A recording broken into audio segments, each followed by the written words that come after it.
Just come.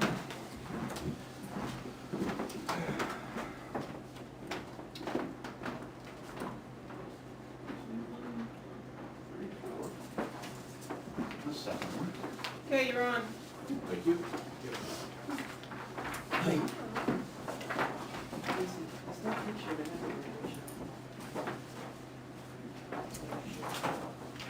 I thought, oh, did you ever see the Christmas cards I had made? Nobody's got the picture. Oh, yeah. I know we had a couple of Christmas cards. I do. Oh, what color are they? They're red. And brown. Gee, Naomi should get some for, what's that? Break, some grapes and I'll be open it. Okay, yeah, I'll read Well, because she's. Wait, I only got a life cycle. No, I haven't really used this card. Right, you got two, one's vehicles and one car. Oh, it's only got raffles. Yeah. That's That's what the- surprised you with some. Next time, give us a little more, Richard. Jack, do we need to review this at the beginning, like what the CIP is, or is this established in the what Oh, calendar? there's a black screen. I can do that very quickly. Okay, I just didn't know it. What I do is introduce the board. I'm just gonna say, I'm here to appreciate the beginning Yeah, okay, and so. all right. I didn't know if this is a reminder of what we're No, focused no. on. It'd be cool if it was. I'll post it. It's not, it's a placeholder. Okay. It's not for government work. You guys are live. We are live? You are live. Time is it? 3, 2, 1. That's terrible.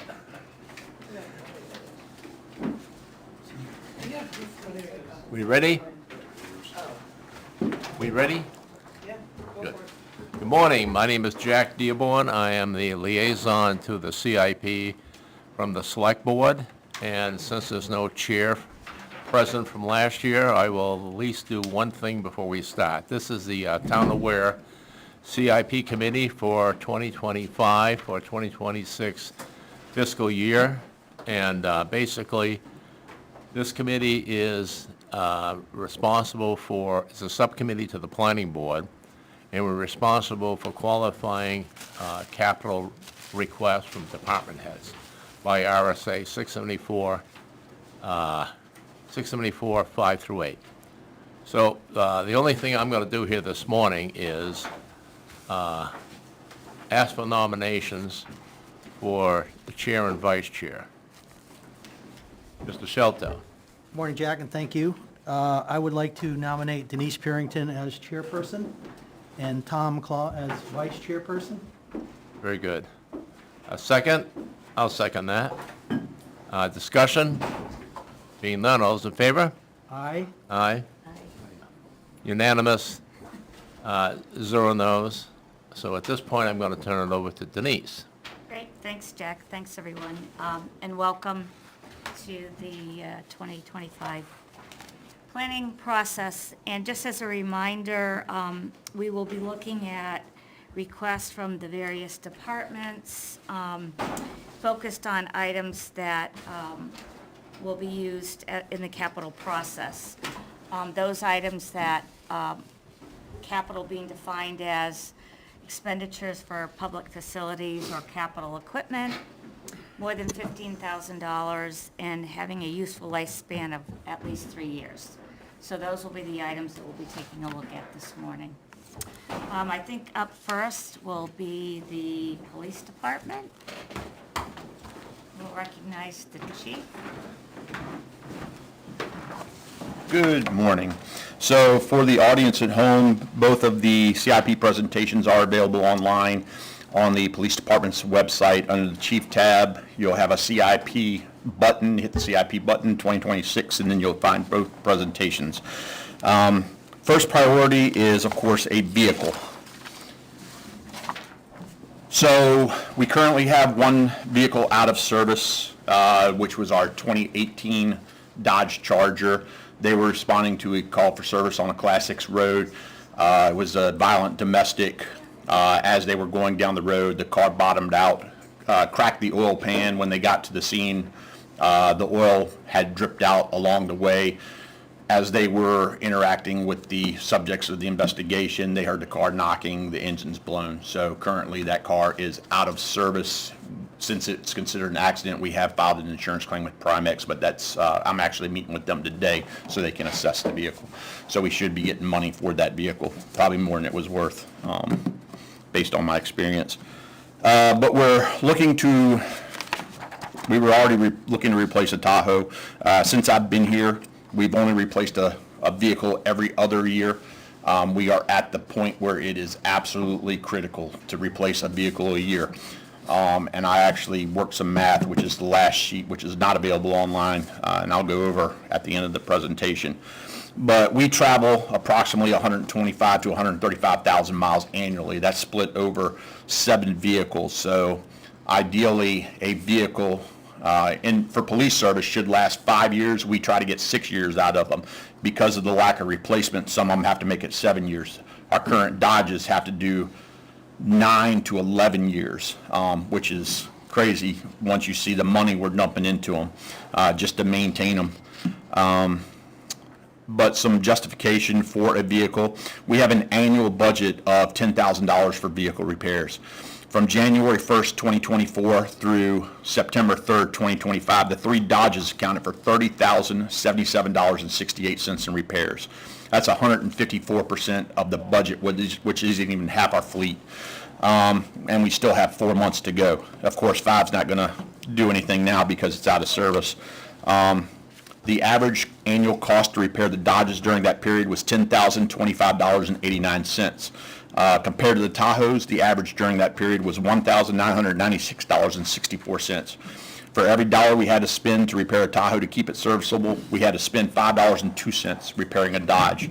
One more thing about the Dodges is we've had fixes to the exhaust system. If an exhaust system on a Dodge goes, it's $8,000. There are no aftermarket parts. You have to go through Dodge to get it, even if you can get it. Going to page 3 of the CIP process. The vehicles are meant to have a life cycle of 6 years service, but obviously some equipment can last beyond that.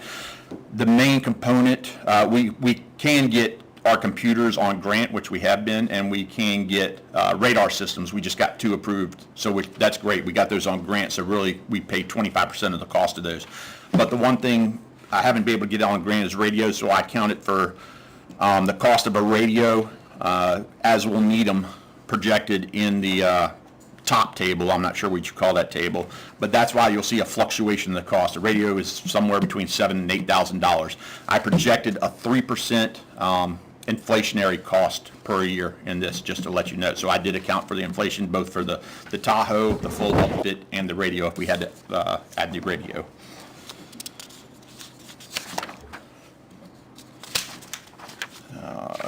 Going to some of my my attachments. The fleet, if you look at some of the mileage, the Set 117 Charger, it's currently almost at 150,000 miles. That one, even if it was replaced on cycle with 1 car a year, it wouldn't be replaced until 2027, and the projected mileage is just under 200,000. The other 17 Dodge, currently at 113,000 miles. That won't be replaced until 2028. Of course, with 5 down, the projected mileage when we disposed on it in 2028, because it was designated as a command and detail vehicle, was just under 160,000. It's now been rolled back into patrol services because 5's out. So that mileage is going to drastically increase as they drive those vehicles a lot more.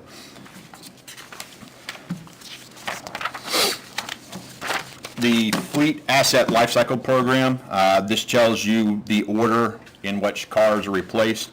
Again, this is projecting just replacing 1 car a year. The order of replacement are the patrol vehicles, and then we replace a command vehicle once during that 6-year rotation, which means the command vehicles are actually designed to last 12 years.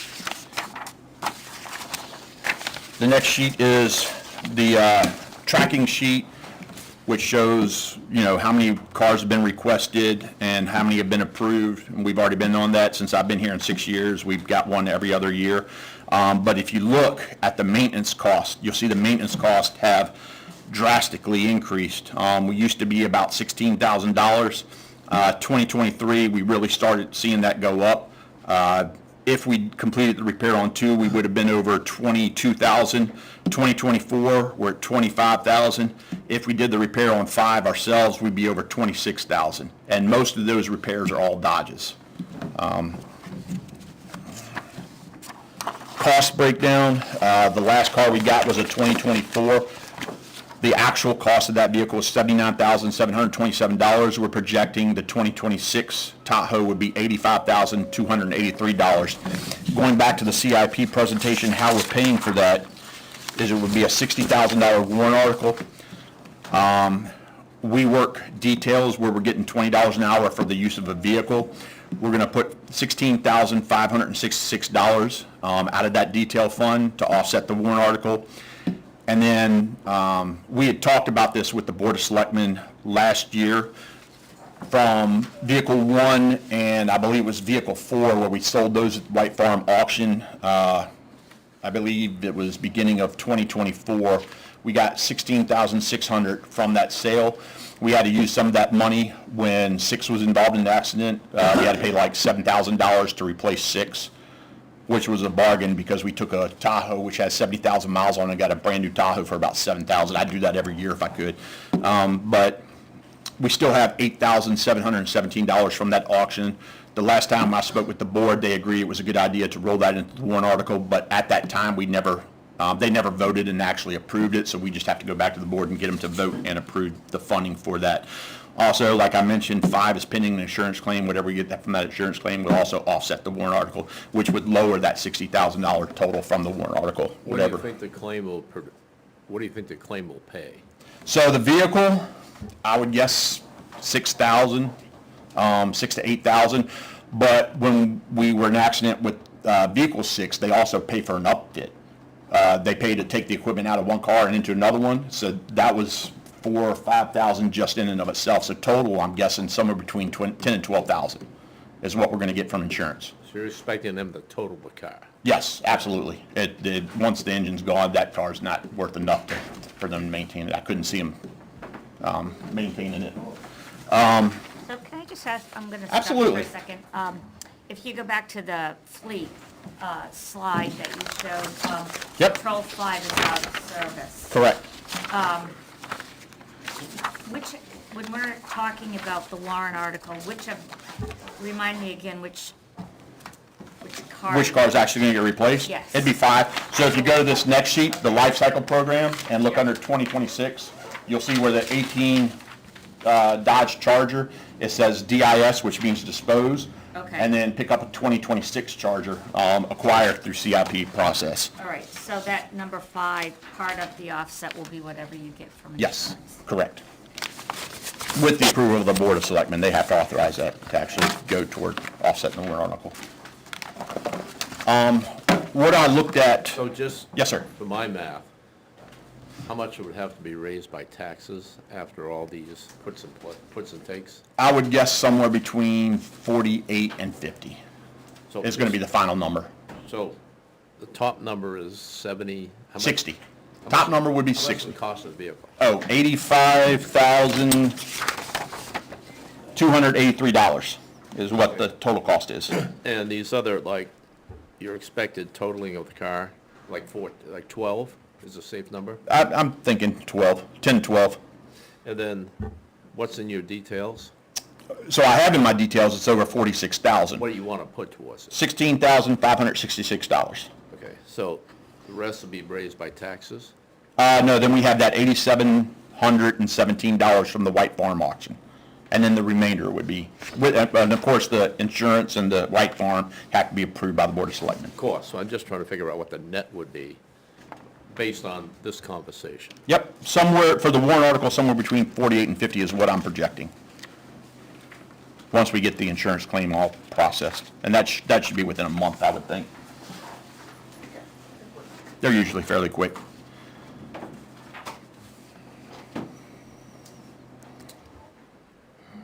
Yes, sir. Chief, when I'm looking at the maintenance costs, are you saying like the 2024 Tahoe, the 25,000 in maintenance? No, so that's what we had requested. The vehicle type is what was requested.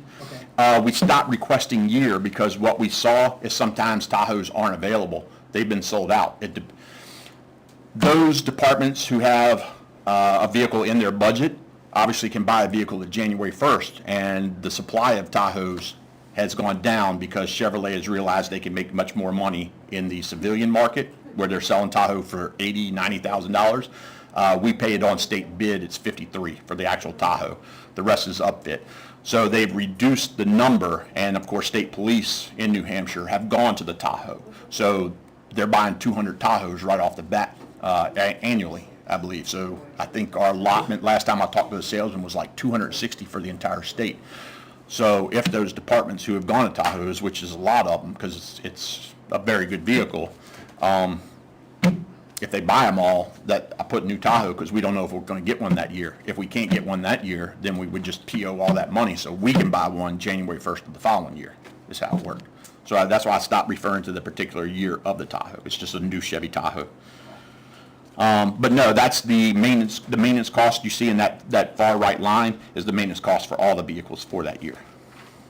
So Chief, the total net would be 48,566, based on the assumptions of 85,283 for the purchase, 12, 16, and 8, Yes, sir. 87,17. So, now, let me ask you, why you only keep putting out 16,000 out of your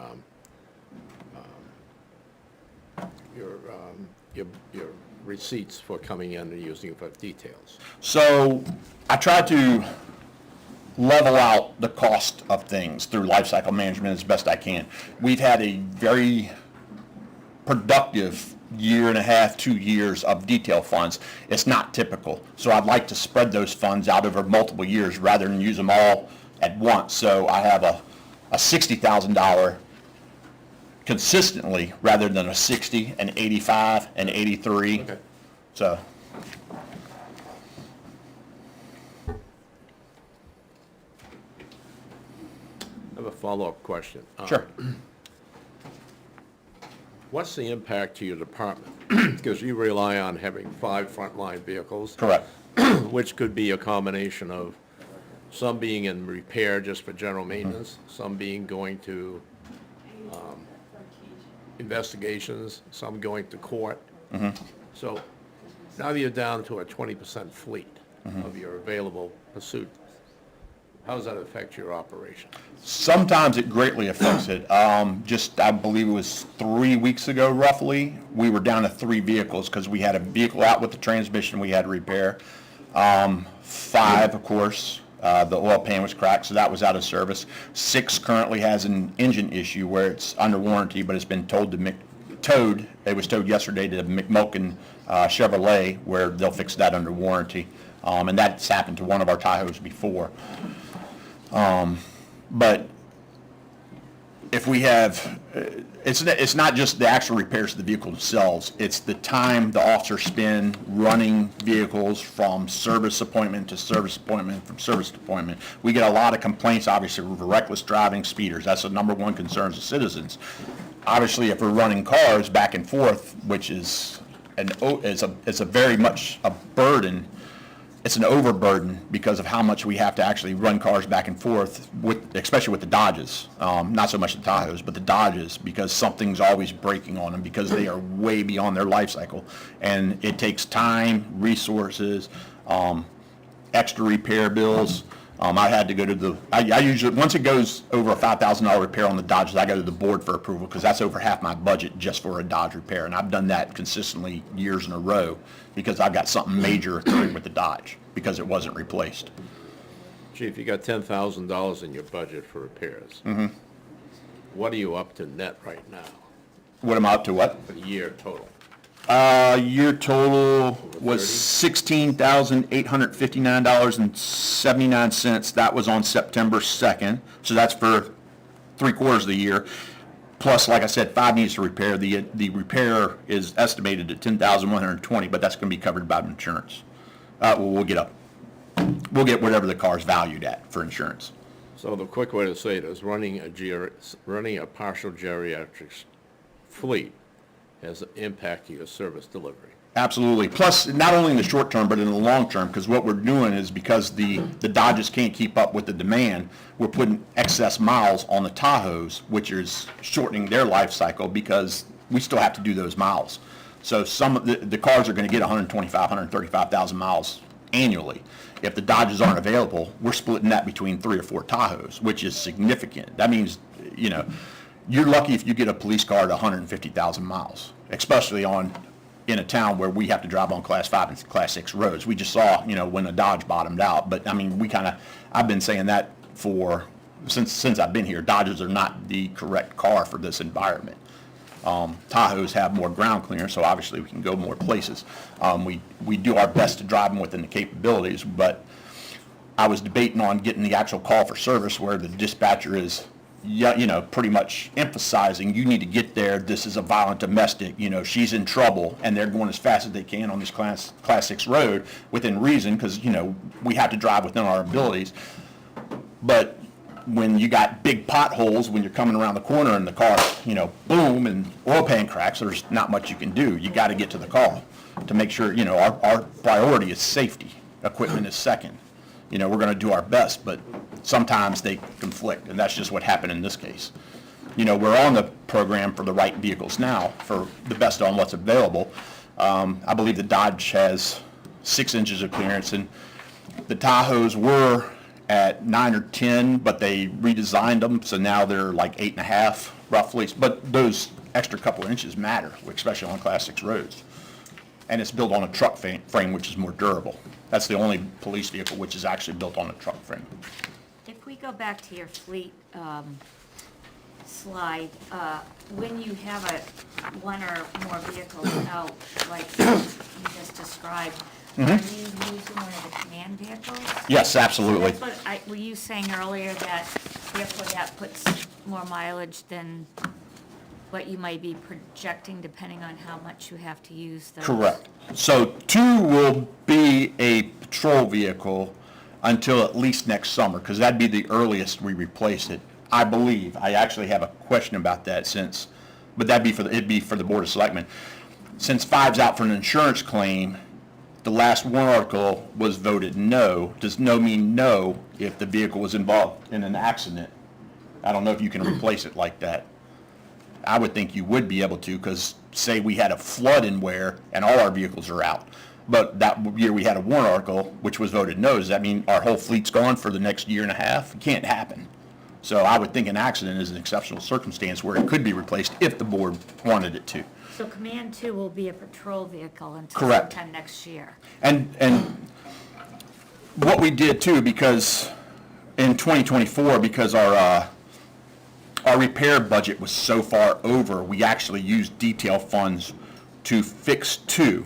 Now, because we use detail funds, there's a proportionality consideration. It has to be used toward, if you spend detail funds, it has to be used toward a detail project. So we designate that vehicle command/details. So that was always the first vehicle out for details. Now it's been patrol. I mean, we don't have a chance. But like Command 1, which is the Tahoe we got on grant, when we were down to 3, they were using that for patrol. So you have 2 categories, patrol and detail. So detail is when you're out doing, Work for a vendor, but no, our actual, it's patrol or command, and then detail's just an assignment that's being paid for by a vendor. No cost to the taxpayer. and just for the sake of AOC. That's the animal control officer vehicle. Okay. Paw Patrol. Paw Patrol, Dog catcher, yes. AKA. AOC means something different to me, so I just wanted to make sure. Okay. Thank you for answering those. Yes, ma'am.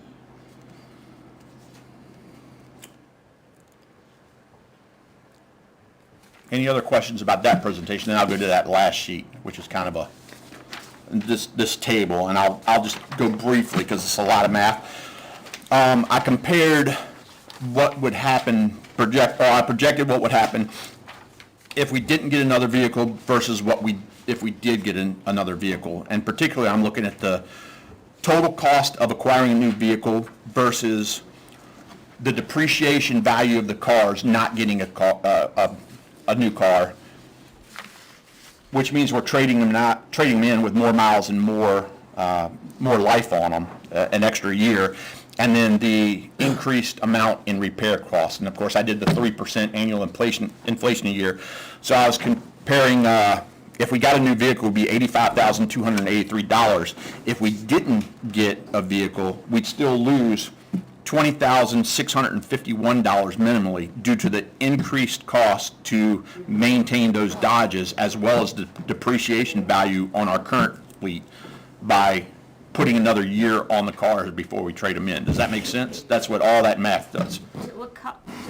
Are you on the top chart of the? Both. They're comparison charts.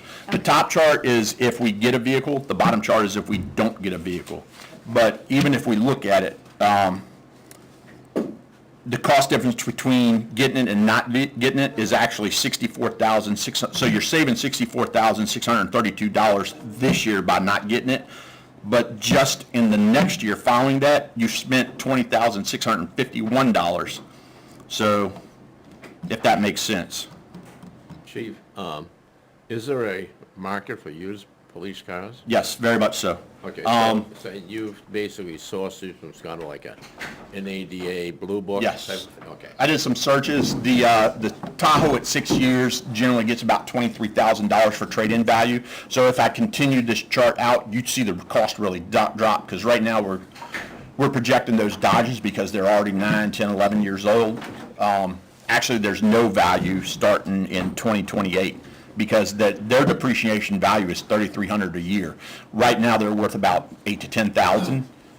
But of course, if that drops a couple more years, there's no value, especially when we're paying to take we'll take the radio out of the car, but we still have to strip the car before it goes to White Farm for auction.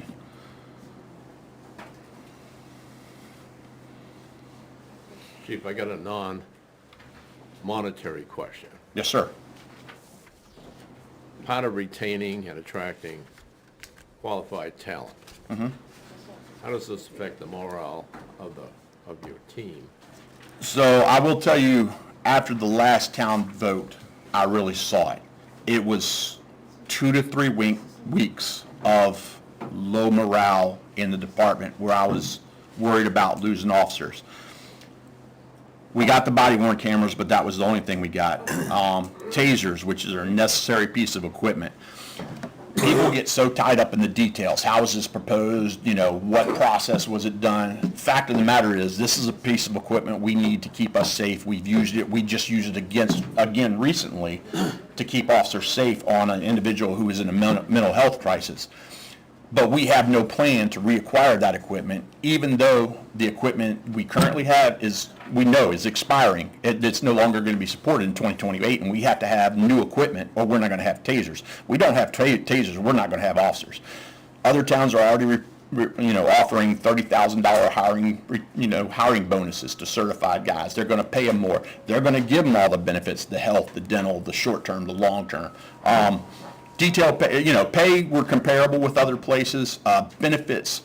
So the chiefs do a pay comparison sheet that we do, and it's not for all of them, it's for the voluntary, for the chiefs who submit it, and it's about 60% response rate.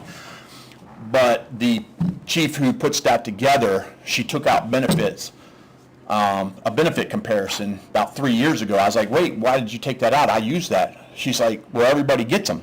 We don't. We're the only town in New Hampshire that doesn't get that. We don't get benefits as far as dental, short-term, long-term. We get the medical, and we get great medical, but short-term, long-term, dental, that's pretty standard amongst police work, as well as step raises. We don't have step raises built in our contract, which is kind of crazy. And that's an operating budget issue. Correct. I'm talking about effectively a vehicle is the office. Yes. And if you're not in a reliable environment. Yes, absolutely.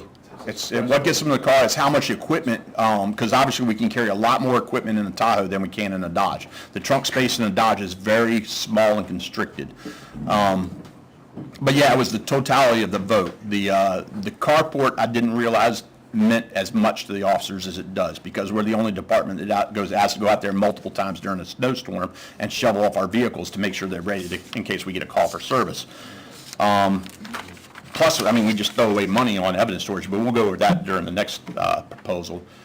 But vehicles, yes, I definitely saw morale tank for 2 or 3 weeks due to the town vote last year. It's almost as if we work in a vacuum where no one listens to our needs on how to better serve them, what we need minimally for equipment, and then it's just ignored for 2 cents on the tax rate.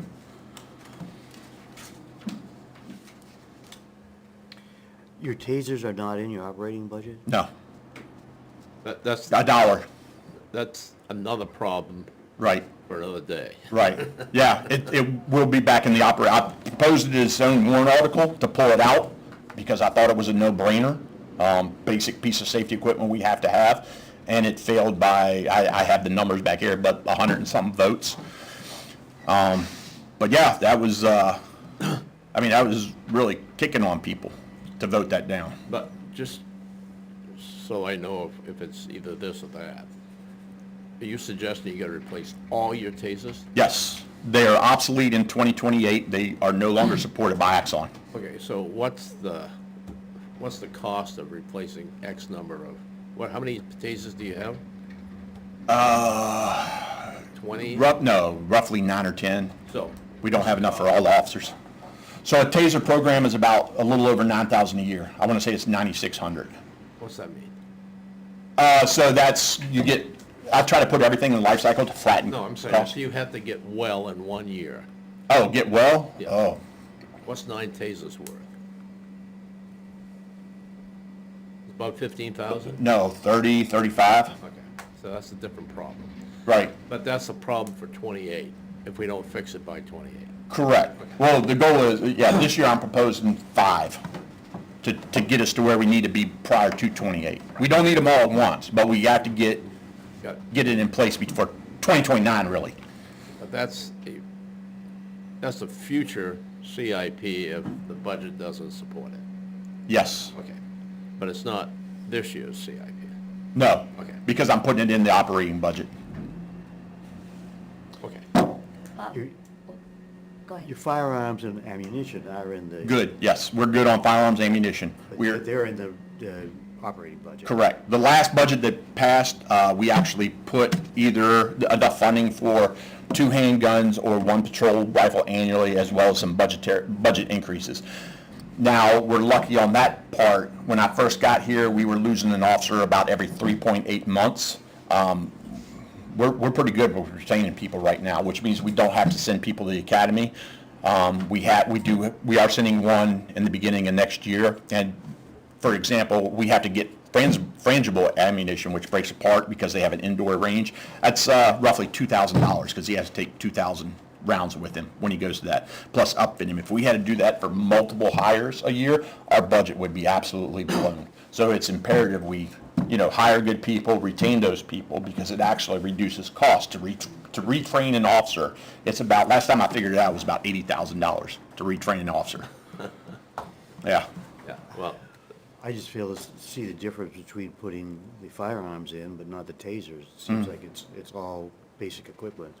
I had the tasers and body-worn cameras in that year, as well as ballistic equipment. That's another line that's severely deficient, but because we did an end-of-year purchase, someone complained that it can't be an end-of-year purchase and a budgetary item, so they pulled it out of the budget when the budget passed, even though I protested and told them I'd give up the end-of-year purchase. And the person who did that regrets it.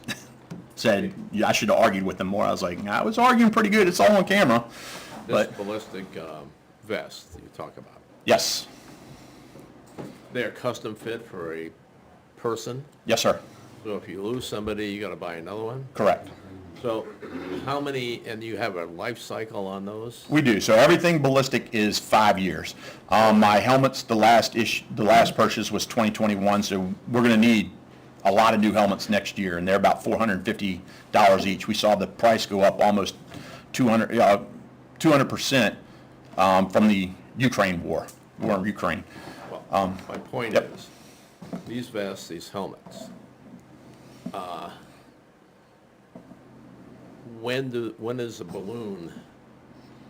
this balloon payment for the end of the 5 years appear? So we lose 6 vests. They all expire the same year. If I'm not mistaken, it's next year. I tracked that on the board, and I'm pretty sure it's 2026. All of them? Yes, all 6 of those, where they were issued in 2021, because we had that hiring cycle where we're losing officers every 3.8 months, and we replaced a bunch. Well, now, when we bought them vests, when they got hired, those are expiring. I believe I have 1 shield expiring next year, and I've got 3 out of 5 That's shields. different. That's what they hold in front of them? Correct. Body worn. It's got a little window port that we can see, and we have used those on multiple situations, going to barricaded subjects who were armed. And one of those incidents, the individual actually shot out the window. So we need that type of equipment. But in fairness to this committee for this year, these are futures. Correct. But I think for the operating budget purposes, Yes. I think getting to understand all that is important, and you and I, or Beth, may want to revisit that. Yes, sir. So, but I wanted to get across that it costs money to change people out, and that people are leaving because they're dissatisfied with their office environment, their car, don't feel safe. I get it, so. And roughly on that math is the cost to replace 1 officer would pay for 2 years of what I need in the budget to make everything life cycle minus the vehicle, all my equipment. I'm only about 30 or 40,000 away. Or buy a car outright. Correct. Yeah, car. But that's coming out of your operating budget, not your capital. Yes. So it's a question of which pot. So, I have 2 questions. but Yes, ma'am. Staying with what Jack's been talking about, these items that we've been talking about that may become, or may are capital items if you're. Could be if you bought the whole enchilada Right. Yes. at once, and it goes over 15,000. Correct. Right. So, we're looking at, today we're looking at your vehicle and the carport, but as a capital improvement group, I mean, my thought process is saying, what else is out there? You may not be advancing it this year. You're correct. But we're gonna see it next year or the year after. If the budget doesn't pass, you would see it. Well, if the budget isn't right-sized for his needs. Correct. So, But is that something that we should be at least having a quick chart on to say, if the budget doesn't pass, on top of maybe replacement vehicles in out years, we're gonna be looking at other capital purchases? it's about 4 things in play Yeah, with that, because if tasers don't get put in a right. reasonable acquisition rate in the operating budget, if helmets don't get put in a reasonable acquisition rate, or the ballistic shield when it comes due, or the, Helmets, the vests, vests, yep. then if it's all at once, it becomes something over 15,000 and becomes a capital. Right. So, what I was saying earlier is, knowing all this stuff is important to get it recognized in the operating budget to head off a capital purchase. I mean, for me, I don't know how hard it would be to put the chart together, but. Not hard. But if we went under the assumption, if it doesn't get taken care of in the operating budget, here's the capital expense and what year it's gonna be in, because that's gonna be on top of the vehicle needs. And I think as we're talking and educating Right. over this year and the next years, it's a good way to point out, look, if we don't take care of some of this now, it's going to become a capital expense that could jeopardize a vehicle or whatever else. So it would be helpful for me to see some of those potential capital items in a chart. Oh, I could do that Just easy. to educate, Denise, it would go into years 2, 3, 4, 5, 6. Right. Hypothetically, as a safety, life and safety requirement. right, You know, as a placeholder. right, That could be an outcome of the meeting. yeah, And if you want to see what it looks like, last year I presented that for the TASER program to the Finance Committee. So if you watch that Finance Committee meeting, and it's probably attached to my presentation to them, because it's a whole sheet. If we don't do it this year, here's what we have to do by this year. Right. And if we don't do it that year, here's what we have to do. And because it's a 5-year life cycle, you're actually paying more, because we have to certify off, the equipment's good, but we only need 3 a year. But if we're having to buy 5, now we've got 5 expiring 1 year, but that's not enough for what we need, so we have to buy over, and we're spending more money.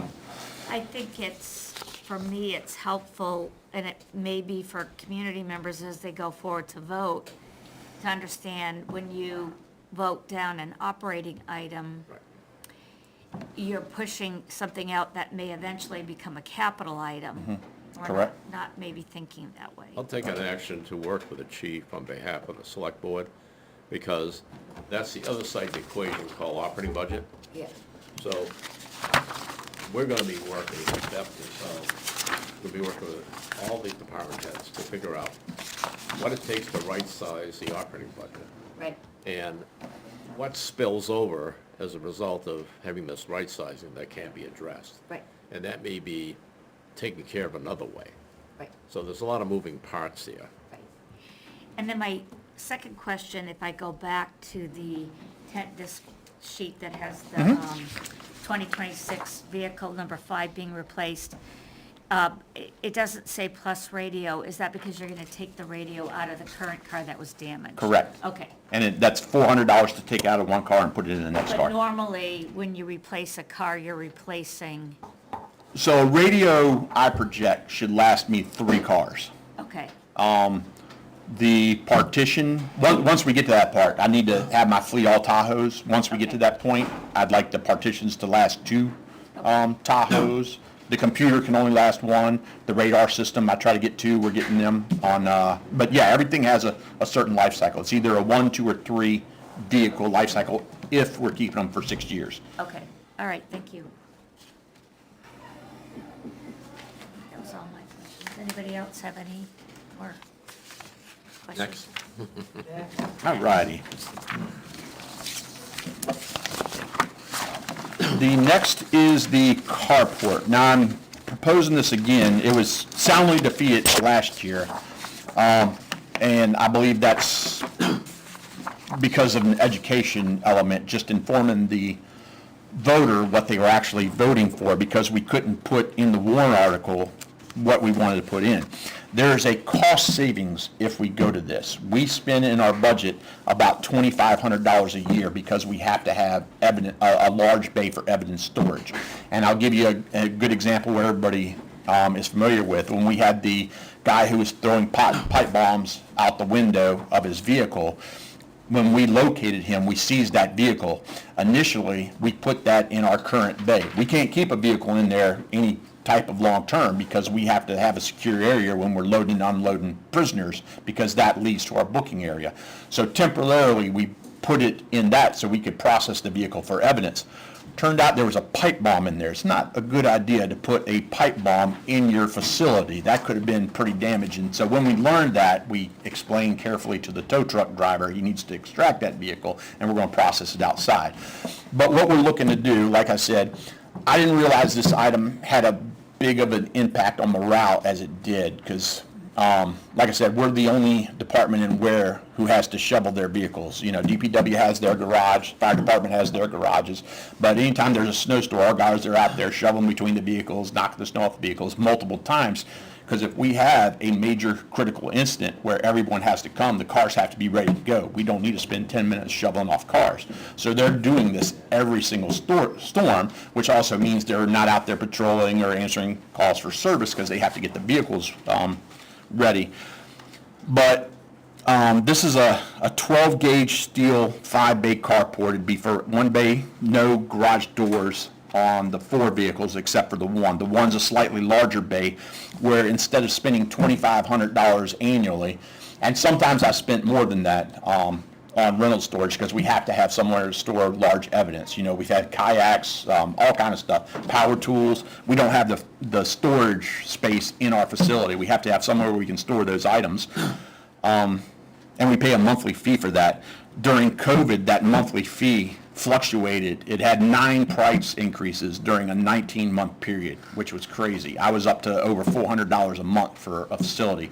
And when we hit that, we start asking around, you know, trying to lower our prices. We've changed multiple changed facilities multiple times due to price increases. And eventually I'm not going to be able to, you know, keep prices down to a reasonable level. I think $250 a month is unreasonable as it is. And we can get out of that with a carport because one of those bays we would be able to secure and put our items in there as we need it. So we can, you know, lower our budget long-term after we pay for this. It'd take about 12 years to pay for, but we would just need to finance it up front through a warrant article. Does that make sense? Can you answer the why bother doing this from a standpoint of storage? Why are you required to store anything? Evidentiary value, obviously, Prosecution? correct. Custody? Correct, yes, sir. All of that, we just can't, take it for the, you know, what kind of liability would the town face if we had to park that suspect's vehicle who had a pipe bomb in it out in the lot, and somebody comes up there to our, you know, everybody knows we have that property exchange, or people come in front of the station for custody exchanges all the time. What if the kids are running around, open up a door, and boom? You know, imagine the liability and the lawsuit from that one. It only takes one incident like that. You know, that's why we're required to store it. We can't have people running around, you know, dangerous items that belong to other people, because it's in our custody. So if it's damaged while it's in our custody, we have to pay for it. So you basically want a slightly bigger garage hooked to 4 car parts. Correct. Okay. And it had an interior wall separated from the other 4 bays. Is this a current price? That's an estimated price. The price last year was $26,000, which was being reduced to just under $21,000. I had $3,000 for electrical work because we'd have to put some lighting on it and then some safety features. So I went back to their original quote of $26,000, added $3,000 for the electrical and $1,000 for the safety features to come up with $30,000. That would be a worst case scenario. I think we will get it less from that, and if it's more from that, I'll take it out. I'll request the board take it out from detail funds to finish that project. It won't go over $30,000 for the taxpayers. But there would be savings there because I would need that $2,500 annually from having to rent space. I would be able to take that out of my budget. Yes, sir. Chief, where would you construct this? So we already prepared a pad last year in preparation for this, because originally the Board of Selectmen was going to fund this through ARPA funds. So right where the 5 patrol vehicles are parked is where the carport would go. So it's enclosed on all sides? No doors, is that it? One door on the bay closest to the department. The evidence. So, yeah, it'd be a roll-up garage bay with an access door where we could actually close that and lock it if we need to. Otherwise, it'd be just a wall with 3 sides and a roof. Okay. Steel structure. It's a 60-year structure. It's built for long-term. So this is in the parking lot or off to the side? In the parking lot, right where those 5 police vehicles are parked all the time. It seems like a low price, actually, 30,000 for, Yes, sir. it's a prefab.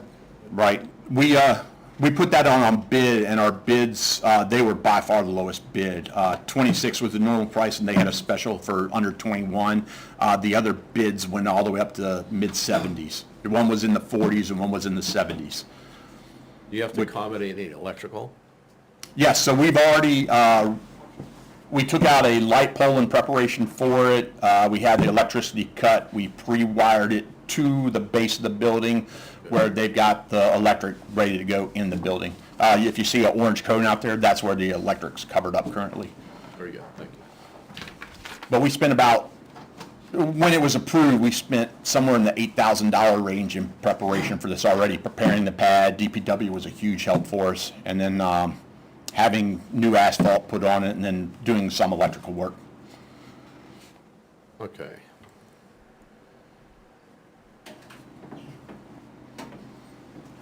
other questions? I just to refresh, reminder here, a lot of these issues that Chief talked about that are not CIP related this year, I'm gonna commit Beth and myself to look at this from a operating budget standpoint. And I think coming up with a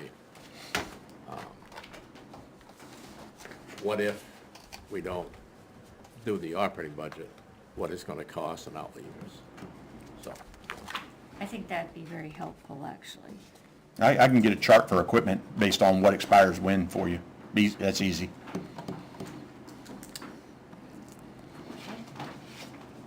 Any other?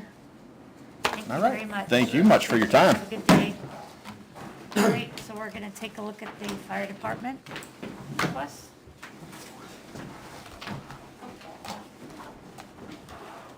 how many more trucks do you want? 3. 375, no, 3.75 Million million? each. Good morning.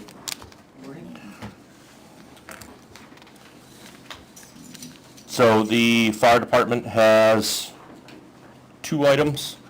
I will talk about the first, and then Assistant Chief Anderson will be talking to you guys about the second one.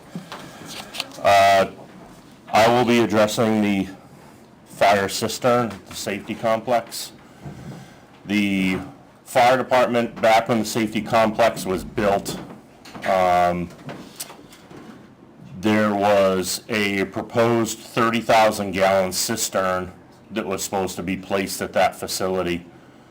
And that was to allow us to fill our trucks in any kind of weather, at any time of day. We would be able to fill those. From what I have gathered, I was not around when the safety complex was being built, but that was eliminated or taken out of the budget, so the safety complex had a better chance of passing town vote, which it did. The cistern is still a necessity. We're finding out that as we do more and more calls through the town, and I will just give a for instance, the latest brush fires and stuff that we have had, if we use water out of a cistern that's around town, it is the fire department's, the town's responsibility, my responsibility, to make sure that that cistern is refilled.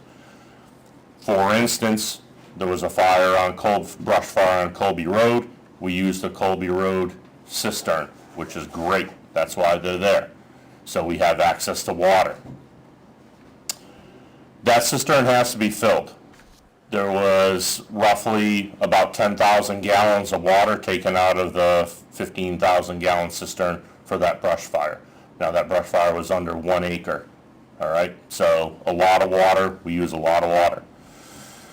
That water has to be replaced. In the summertime, usually not a problem. We have multiple draft sites that we could go to, and we could pull water out of those draft sites, whether it be Mount William Pond or Perkins Pond. If we're over there, we could draft and pull water out of that and refill the cistern.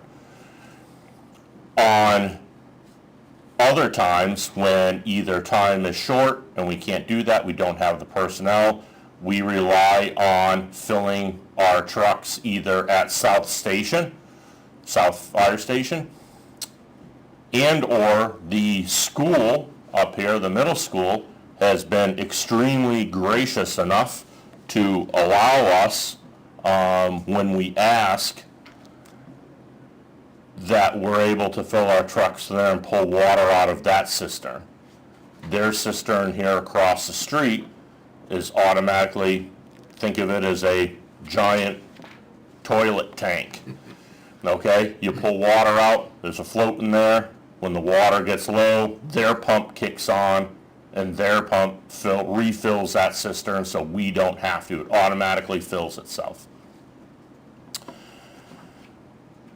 We had a problem this last time, now I realize we haven't had much rain, but again, going back and talking to some of the people who have been here for years and years and years,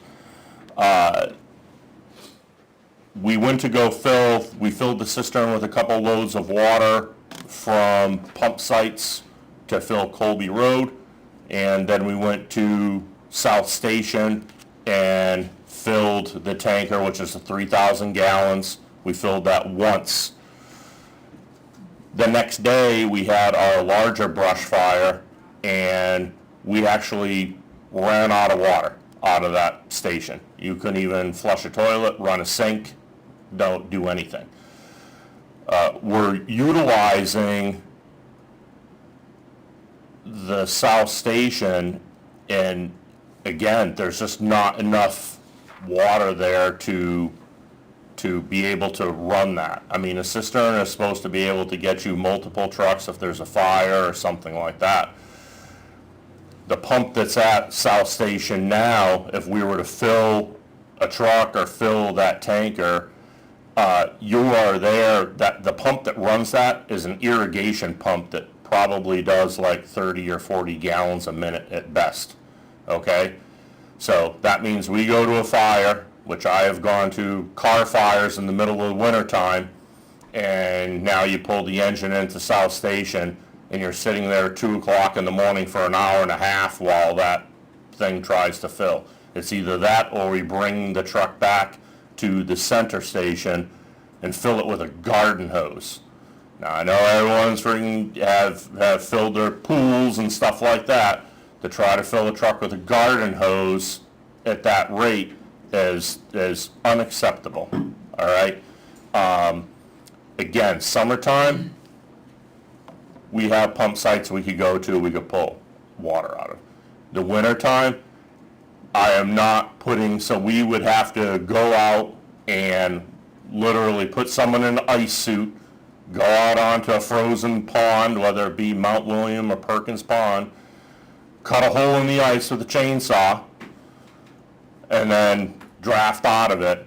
And I don't know about you, but we only have 2 people on, and I don't want to be doing that, sending people out at 2 o'clock in the morning when it's bad weather, or any kind of weather for that matter, and to perform that operation. We have no reliable place to get water from in the wintertime. It's not like I could, let me rephrase that.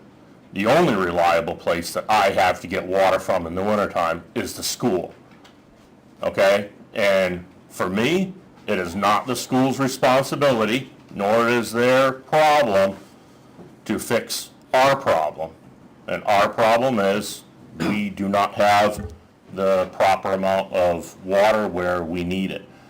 Again, this was supposed to be put in way back when, and it was not. It was not. It was cut out of the budget. I can't imagine that it was any more expensive back then than it's going to be now. To replace this is roughly around $100,000. $68,000 alone is for the tank system. It would be 4 7,500 gallon tanks placed at the safety complex. If you look at the side of the garage where we have park our apparatus and you look down the back driveway, there's a hole there. Well, that was the hole that was originally started for the cistern, originally when they planned on putting that in. It turned into a quote-unquote retention pond for the water coming off the driveway, but it's a significant size hole that's there now.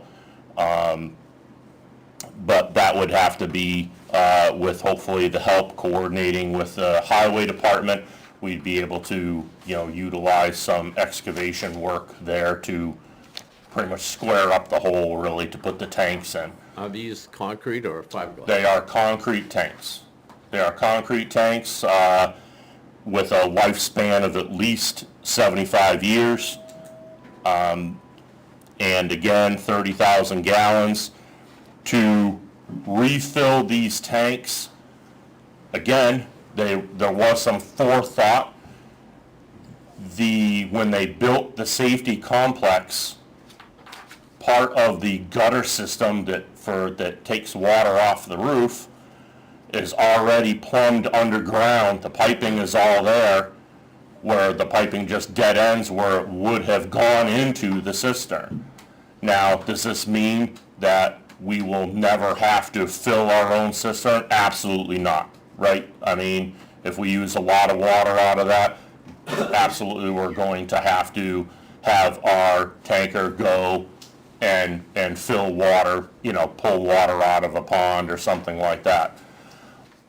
But the whole point of this is to have something in place at the station, so at 2 o'clock in the morning on a winter night or during winter months, that we have a place to pull water out of, all right? And get our vehicles back into service again, and then if we have to,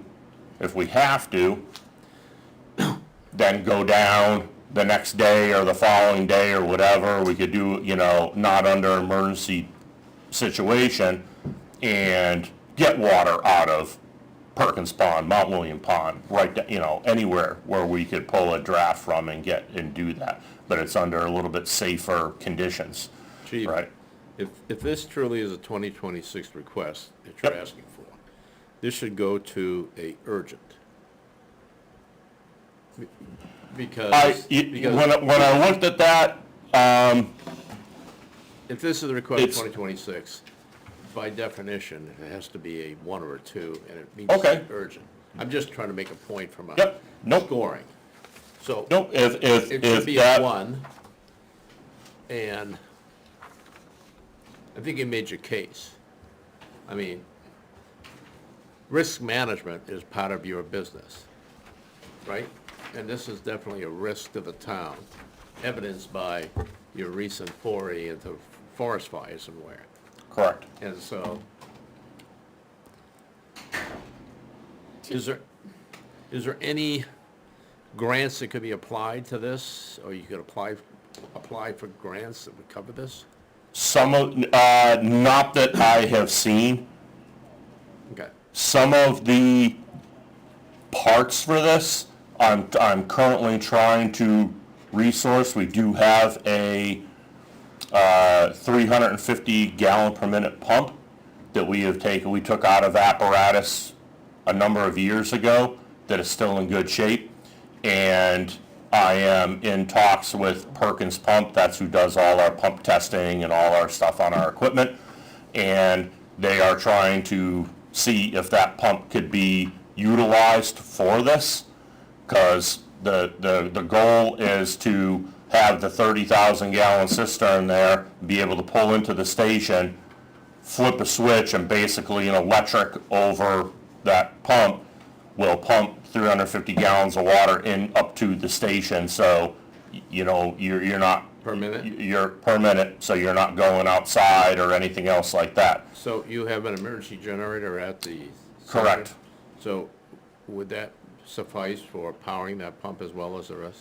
That, I'm currently have the town electrician is looking How many at that. kilowatts do you have for a generator? What's that? How many kilowatts do you have? That's a 20 kW, it's over 20 years old, so that might be another thing. But with that being said, a lot of stuff that we had at the station has been changed to LED, so a lot of that draw has been taken away out of that.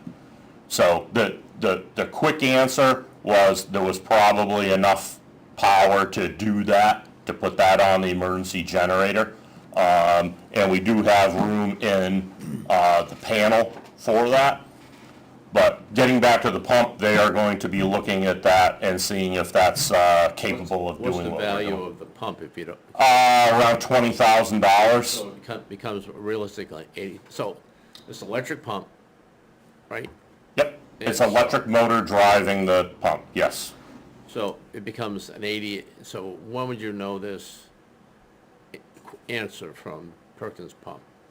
I would think probably within a week or two. Okay, so Yeah, We could, I mean, we're working on that now. I'm gonna ask a uneducated question. Your equipment revolving account, Yep, does this fit under that umbrella? no. And it's because of the language in the revolving account, special It, revenue? it's because this is for a facility upgrade, and this is a building upgrade. This is not equipment Got it. that we're, Somebody's gonna ask that question. Thank you.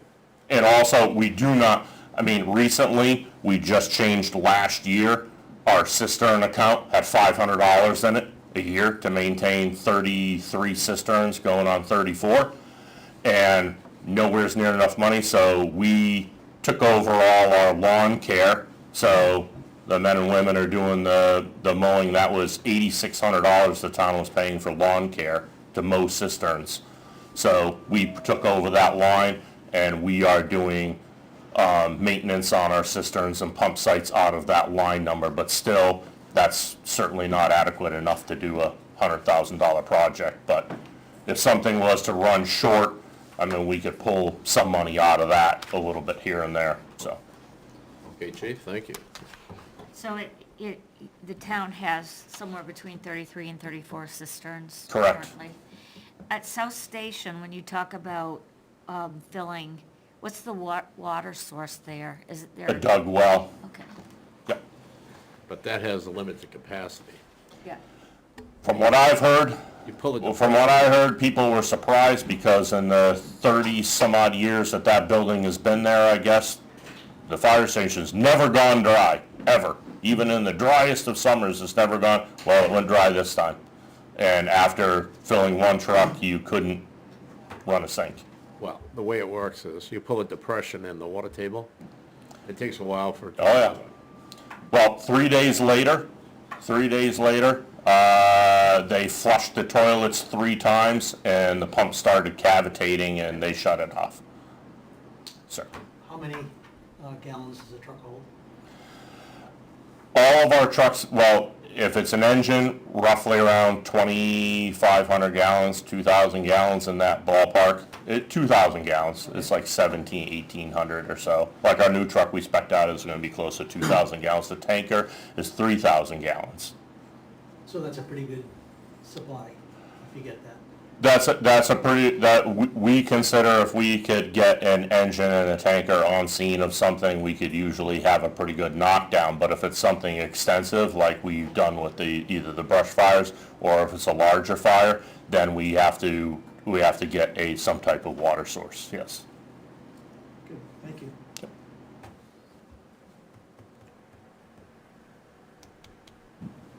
Any other questions? Okay, thank you. Okay, I'll refer, Assistant Chief Anderson will talk to you about the portable ventilators.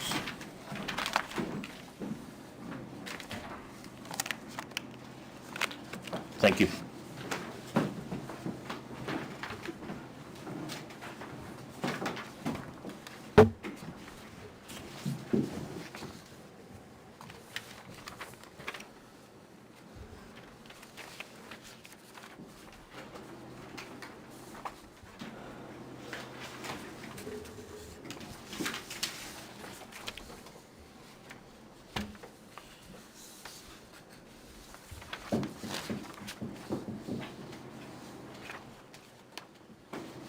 Different size masks, huh?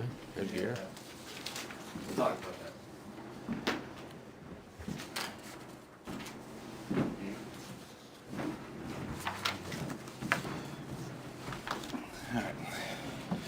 Good morning, Assistant Chief Trevor Anderson.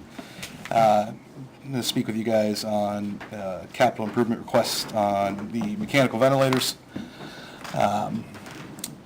This is me coming out of our special revenue fund towards equipment. So So, it's no impact for correct. tax Yep, rate. zero tax impact. Mechanical ventilators, just to give you guys kind of everyone, has heard about ventilators, right, especially during the COVID-19 pandemic, right? Mechanical ventilators were not really what they considered standard of care in ambulances, prior to the COVID-19 pandemic. It was more of a critical care role.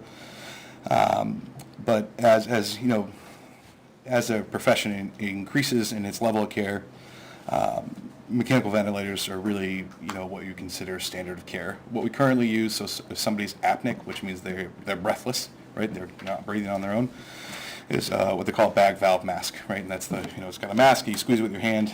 The issues with bag valve masks is people, right? You can't take the human error out of a bag valve mask, right? You can train people until you're blue in the face.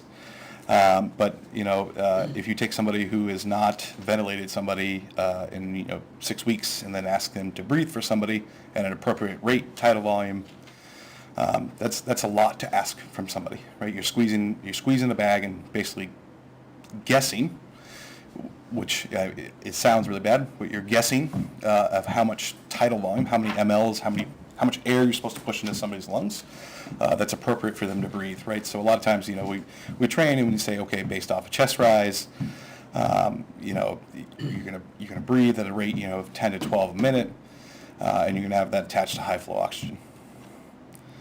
Well, like I said, people are still people, right? We can train and train and train, but depending on, stress-induced, fatigue, movement of patients, right? We see a dramatic variation in what people get, right? The mechanical ventilator takes a lot of that guesswork out, right? The mechanical ventilator is capable of several things, right? First of all, if you are breathless, right, and we intubate you, which means we put a tube into your trachea, the mechanical ventilator, at that point, we can set a rate, we can set a tidal volume, we can set an FiO2, which is the amount of oxygen that's produced, and then we can also set pressures, right? So to make it very quick, right, everyone keeps a certain amount of pressure in your lungs. We don't just walk around with no pressure in our lungs. We keep a little bit of back pressure. It's like keeping a balloon, blown up, right? With certain medical conditions, those pressures vary, and what we're supposed to kind of keep in those lungs to try to assist with medication delivery and good airway care. One of the other things that the ventilator can do is called CPAP or BiPAP. A lot of people have heard of CPAP, right? People with sleep apnea, right? Use CPAP. That's a pressure support mode, right? What that means is that those people are consistently getting a pressure pushed into their lungs, right? So CPAP is continuous positive airway pressure, meaning that if I set it to, 5 or 10 millimeters mercury, that person is always, if you think about, and I'm trying to keep this kind of simple, right? The backside of your shop vac, right, that doesn't suck, it blows, that's what CPAP is. It's blowing all the time, right? Well, we can set that pressure and how much we blow into your lungs to keep things inflated, right? We use that typically in people with congestive heart failure, asthma. With congestive heart failure, what we're trying to do is actually not displace fluid, but we're just trying to push fluid to kind of the sides of your lungs so we can actually get oxygen down into the bottom of your lungs, right, and facilitate medication delivery. Currently, we use CPAP based off an oxygen-powered device. So it uses 25 liters a minute of oxygen, creates a Venturi effect, which creates some pressure. This is kind of like going to Harbor Freight when you really need a snap-on tool, right? It functions. Does it function as well? Absolutely not. Does this improve survivability of? 100%. Yeah. So from the aspect of it's going to improve survivability, improves EMS provider fatigue. It takes one less person, really. At that point, once you've managed the airway with some sort of airway device, whether it be intubation with a ETT tube or intubation with an SGA, which is kind of just different airway devices, at that point you can basically hook them up to a machine and set your rates, tidal volumes, and kind of let the machine do its thing and really manage that. Right. Does will the ambulance configuration accept this new Yeah, one? yep. So we have room on our tech shelf, what we call our tech shelf, which is so if you look at the back of an ambulance, the stretcher comes in, there's always a seat kind of at the top of the stretcher, right? That's called the airway seat, right? Because the patient's head's there. That's typically why it's there. But just the right-hand side of that, there's a large open bench, and the reason for that large open bench is so you can lay out equipment and those kind of things. The ventilator will be mounted in that area. So we have plenty of room for it.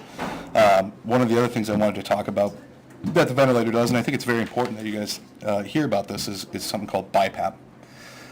So BiPAP is a version of CPAP, So CPAP, like I said, is that continuous positive airway pressure, meaning that if I set it to 10 millimeters mercury, it's going to blow at 10, whether you're breathing in or you're breathing out.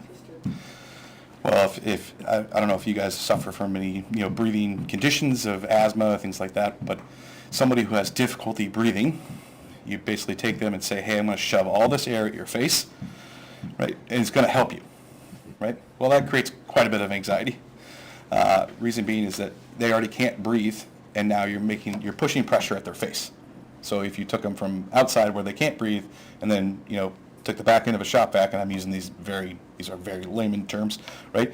And blew pressure at their face, they feel like they're suffocating. It is helping them, but it's a lot of education with the patient. It's a lot of anxiety control that we have to do, typically using medication or just speaking with the patient.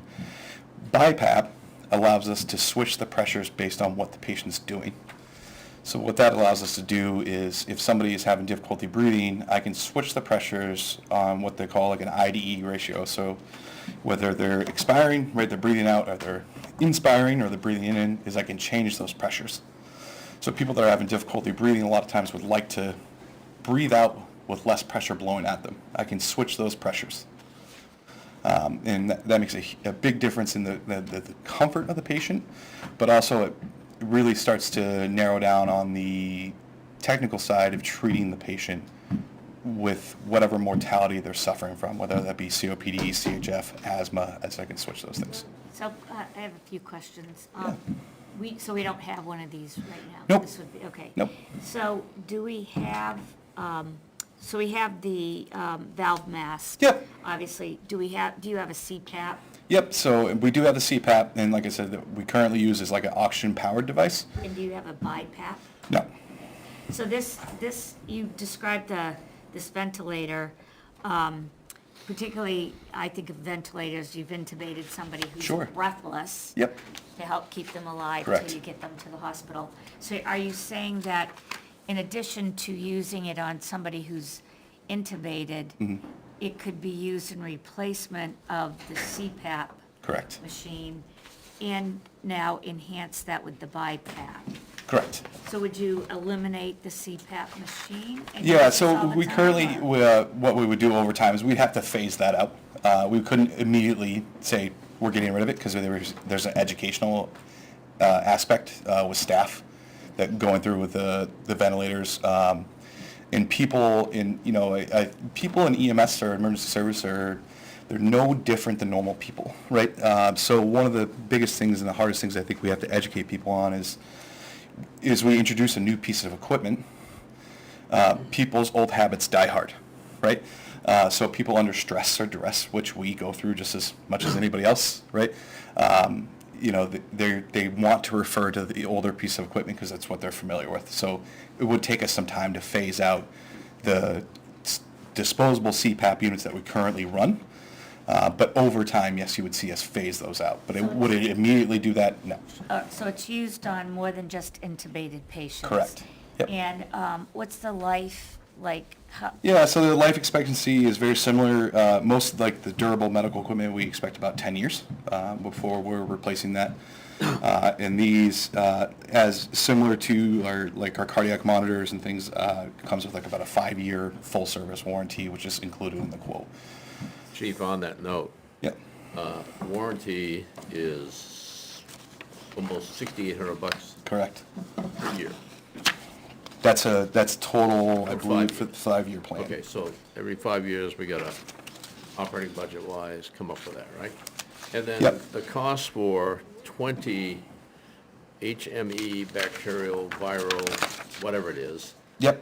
how many of them do you estimate a year you would use? Yeah, so, looking at the ventilator, and, equipment-wise, what we're gonna use every year, I would say, 100 would be tops, right? So you need 5 of those cases a year. But, yeah, well, this is one of What I'm those, trying to say is, I'm not trying to nail you down to a precise Yeah. number, but again, this is an operating budget issue that should Absolutely. be accommodated. Yep. So it's not only figuring out how you pay for the every 5-year, correct. but it's also let's say you needed 10 of these things, so it's $3,600. Yep. And just as a side note, I mean, we need to figure out the capital and the impact on any Sure. operating budget, so. Yeah, and I think that's a good point, Jack, is that, when we looked at, and not to screw too hard in the budget, but this is the durable medical equipment is something we typically overrun as a line item. So this quote you'll see is dated 2024. I did ask for a new quote, and I'm waiting to get that.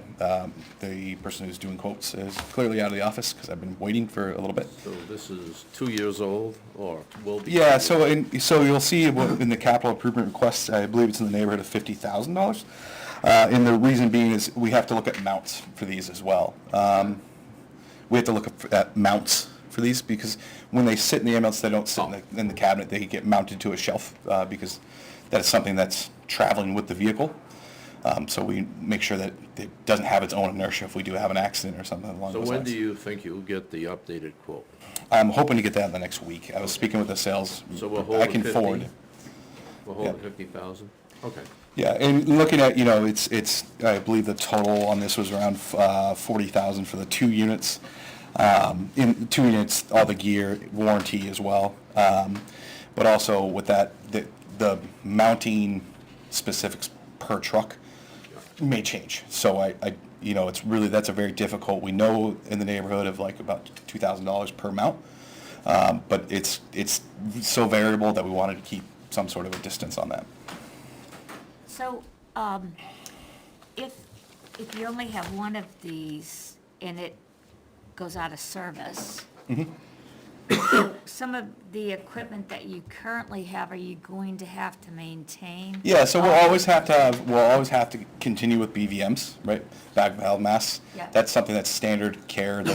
And initial care the ventilator doesn't come in right the second that somebody, so a lot of times you transition from that bag valve mask into that, so those will always stay, and that's a state requirement, because like anything that's a mechanical piece of equipment, it could fail, right?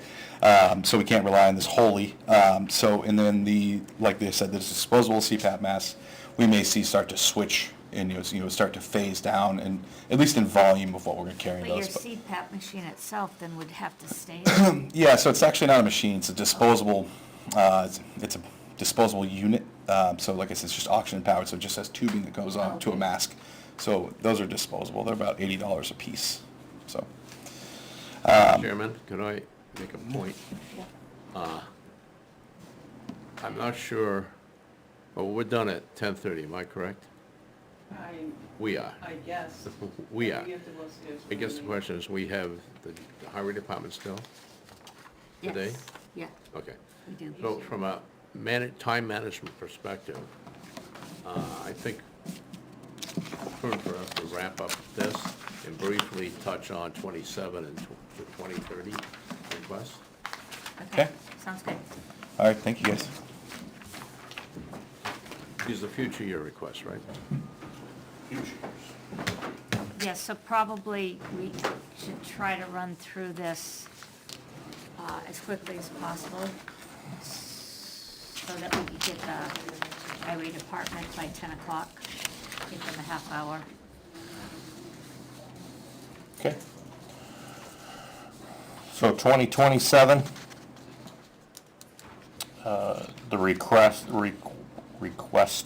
is ambulance replacement. This is going to be replacing ambulance number 1 now, which I believe is a 2016 Ford. Again, this will be coming out of our the account, so it'll be no tax impact when we get there. The estimated cost for an ambulance now is $550,000. That's just a rough estimate. We would get some money to our trade-in, but that's just a ballpark because we're so far away. The ambulance request, even though it is next year, in 2027 rather, the it still continues with our rotation of 10 years. The time to build an ambulance is about almost 2 years. So from the time we order it, it's not like it would be driving in and we're getting rid of the other one. The other ambulance will still have, a couple of year life cycle to it before it needs to be replaced. We just have to start ordering stuff sooner, that's all. Again, we wouldn't be paying for it until we picked it up, so. My question is regarding paying. Coupled with the fire truck Correct. and our anticipated special revenue receipts, trying to get best attention. Thank you. Would we have enough anticipated revenues to purchase this in 2027? The answer is yes. Yeah, the answer is, I believe the She answer is nodded. going to be yes. She's nodding yes. But the question is, given all the inflationary pressures, either through inflationary and regulation changes, is 550 next year a real number? I spoke with the ambulance manufacturer who we've bought our last 4 or 5 ambulances from. And he stated that was a good number for right now. Who knows what 6 months is gonna bring and tariffs and next year or whatever. That's just speculation and I can't do that. This is like a ratchet, it never goes back, I can guarantee you it's not gonna get any cheaper than 550. So from a budgeting perspective for next year, I'd recommend we put it at 600,000. If it comes in at 550, we're all gonna celebrate. That would be up to, I don't know if that would be, we're capable of doing that or We'll not. take this out of your hands. I'm putting it in your hands, Thank Jack. you. So if you would like to Leave put your that at preferred. 600,000, then that's, Only on anticipation of Of- inflation and the tariff issues. yep. Okay. So moving on quickly, year 28, that's really easy. We don't have any requests for 2028 at this time. And moving on, because you don't want to do 3 years, in 2029, again, this would be a no tax, it would be coming out of the special revenue fund. And it would be for $175,000 to replace our self-contained breathing apparatus. I don't know if any of you remember, but a couple of years ago, we asked to buy some used SCBA's. We actually bought them off one of our vendors. They came out of service out of a Massachusetts fire department. They still had roughly like a 6-year, 7-year lifespan left in them. That was their replacement. They got rid of all theirs and bought new. Refurbished them and And the company refurbished them, and we bought those SCBA's to kind of quote unquote get by. Again, this is one of the other things that's normally should be in our normal operating budget, that we purchase a couple SCBA's a year to keep, a life cycle and rotate these out. That is not sustainable, so we are asking to be able to spend this money and replace our self-contained breathing apparatus. The good thing is, up until this point, I could tell you that the breathing apparatus is the same. We would most likely be going with the same vendor, and we recently bought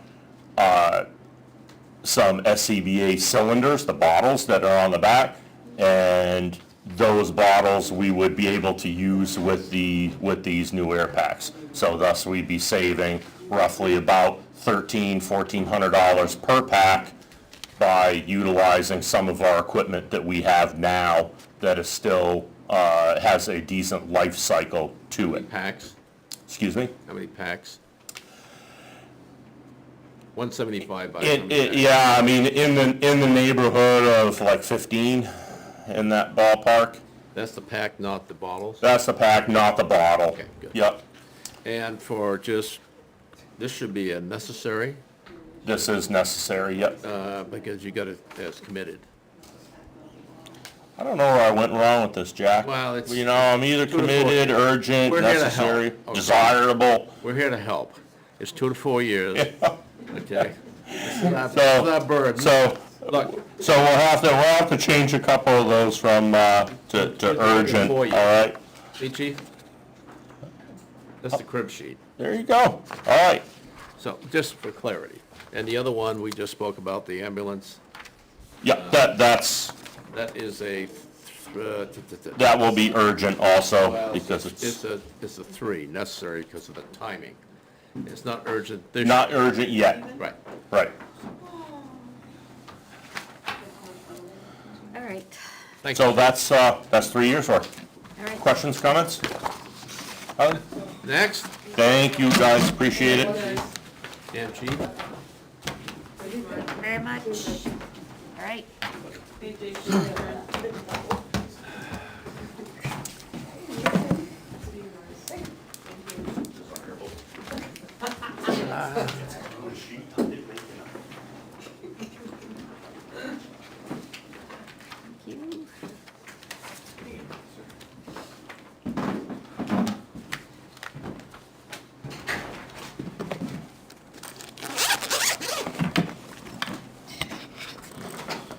Okay, I guess we'll start with the plow truck. Now, something you guys have seen before, 10-wheel plow truck, same thing that the department's been asking for the last 10 years or so. This happens to be eligible for a grant. Not sure on the status of the grant yet.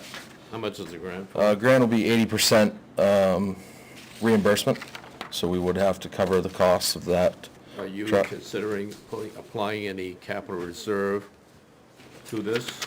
Yep, so there's 2 options that I had for this. Now, if we can go ahead and get the grant, I applied for 2.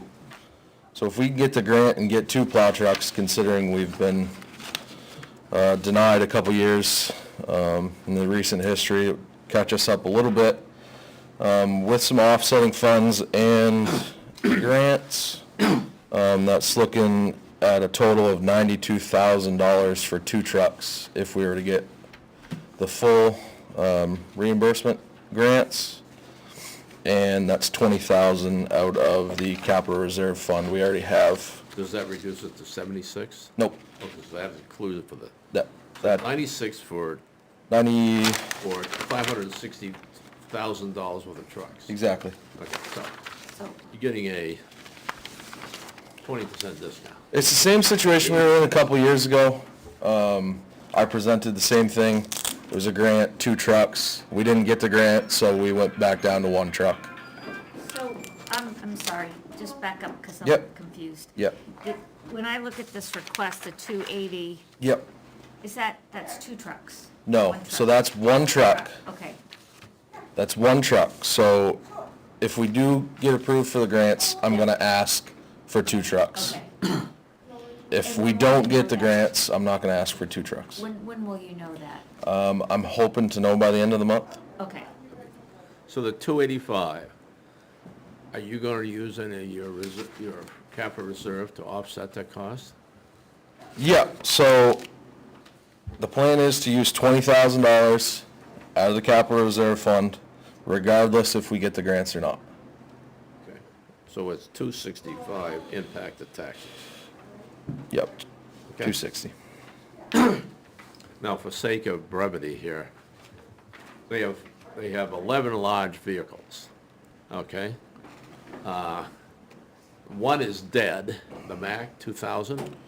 Yeah, so I'll tell you now that what I decided to do this last year, now that we got the truck from the 23 vote, now that we have that all upfitted and ready, we had thrown around trading in one of the 6-wheelers, or selling that.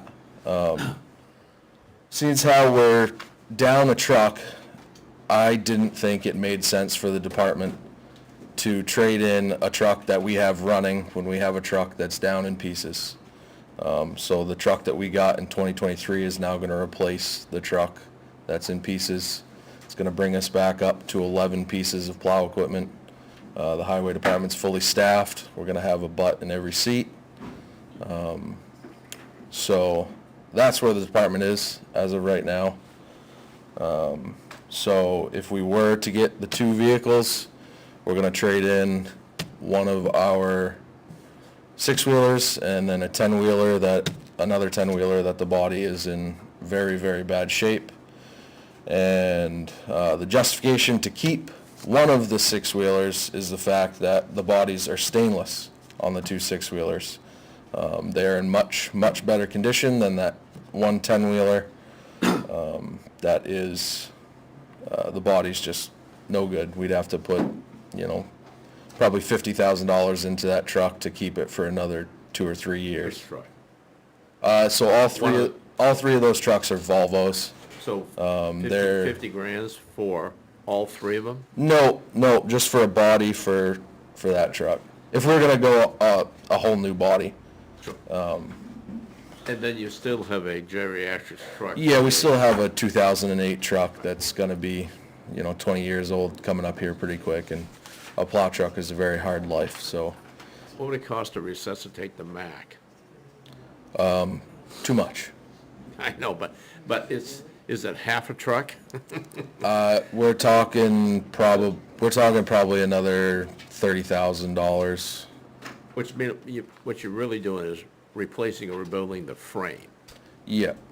And you still got a 25-year-old truck. Yeah, it doesn't make sense for us at this point to put that kind of money in that truck, unfortunately. How does this perturbate your service delivery of 11 plow routes?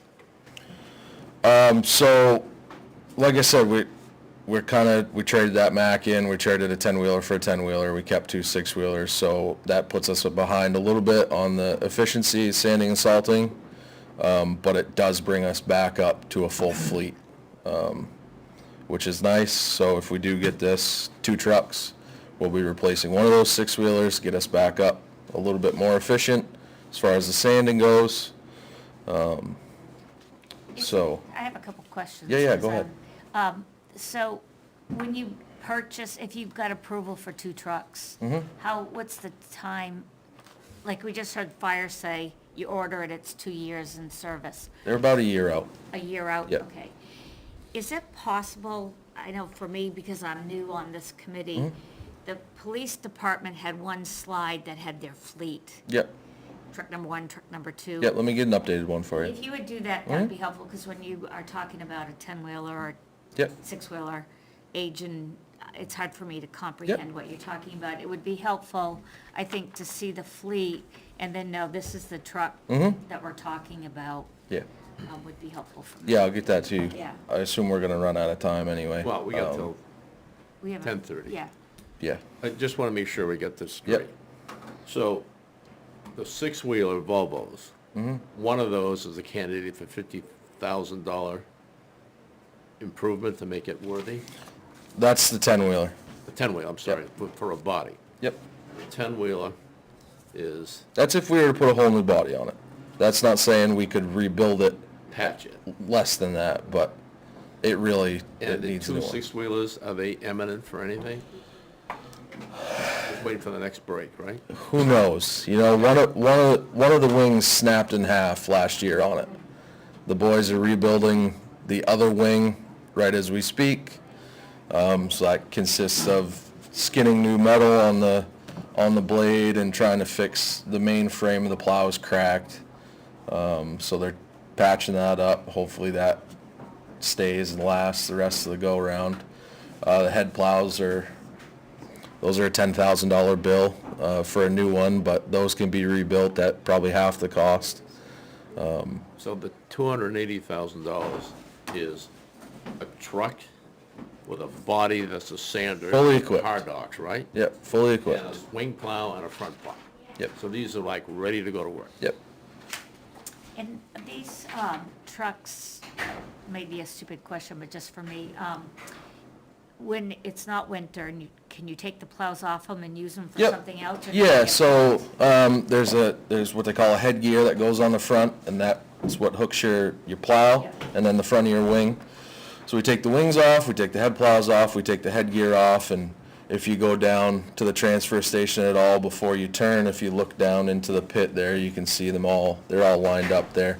But we use them in the summertime for hauling gravel, hauling sand. Something you use year-round? Yes, Yeah. they are, yep. Question. You mentioned you have a six-wheeler stainless steel body. Yep. When you buy a new one, the 10-wheelers, what do they have for? They're a hard ox body, so it's hardened steel. It's Swedish alloy that Yep. resists rust. so some of the old ones, like the one that is in need of replacement was just a mild steel body. And I have some pictures of it that I can bring the next time, but the posts in the back that hold the tailgate up and they're structural for the body, both of them are rotted out at the bottom. So they're patching those so the tailgate doesn't fall off the truck, but it's in serious need of some That's help. not the same material you do. That is not the same material. Yep, this stuff is new and improved. All of the 10-wheelers in the recent history have those bodies. The older 6-wheelers, those have stainless bodies. The top portions and the rails are all stainless. Underneath is still a regular steel, but they're in much better shape. The bodies are.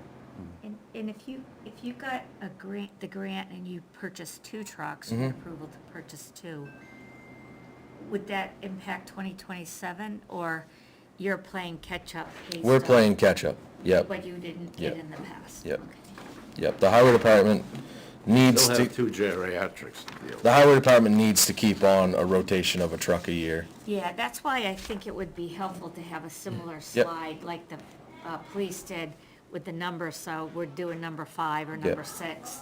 Just visually out into the future, Yep. we could better understand. I'll get that for you. Yeah, that'd be great, thanks. Jason, what is your budget for your repair budget of these, and which is really parts and contract work, right? Yep, so, our repair budget's $85,000. We take care of most of the labor in-house. We do have to send some things out that are specialty that we don't have the tools for. Examples, spring work and some computer work. We don't have the software for it. So most of that stuff gets sent out. So labor on that stuff goes into that budget as well, comes out of that. We are quite a bit over this year. We've had some What's the number? major issues. We're projecting 140, For the year? right? What are we currently? Yeah, 127. 127. With a quarter of the year, with a third of the year left? Yeah, unfortunately, Season? it's inspection month too, so, So, thankfully, I will say that the mechanic and the assistant mechanic have been very good. They've been doing a lot of catch-up, so this inspection season shouldn't be so bad. They've been changing a lot of parts, getting a lot of stuff done. But yeah, like I said, we're projecting at 140 this year, so.